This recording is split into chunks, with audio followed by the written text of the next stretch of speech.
محرم کا مہینہ بہت عظمتوں والا اور فضیلتوں والا ہے، خصوصاً ابتدائی 10 دن، اور ان دنوں میں ہمیں اپنی عبادات کو بڑھانا چاہیے۔ ایک شخص بارگاہ رسالت میں حاضر ہوتا ہے، عرض کرتا ہے، یا رسول اللہ صلی اللہ تعالی علیہ وسلم، رمضان کے علاوہ میں کس مہینے میں روزے رکھوں؟ ارشاد فرمایا، اگر تم نے رمضان کے بعد کسی مہینے کے روزے رکھنے ہوں تو محرم کے روزے رکھو، یہ اللہ پاک کا مہینہ ہے۔ میرے نبی صلی اللہ علیہ وسلم نے فرمایا، یہ اللہ پاک کا مہینہ ہے۔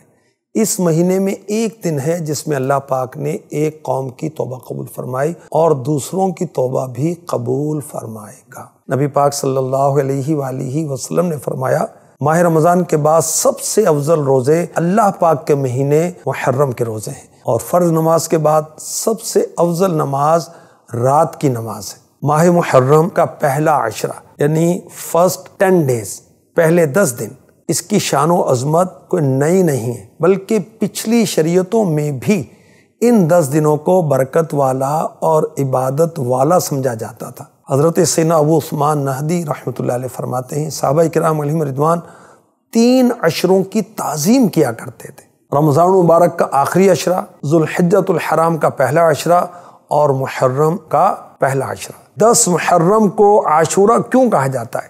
اس کی ایک بڑی پیاری وجہ بزرگوں نے لکھی کہ اس دن اللہ پاک نے 10 انبیاء کرام علیہم الصلاۃ والسلام کو خصوصی اعزاز و اکرام سے نوازا۔ صلو علی الحبیب صلی اللہ تعالی علی محمد۔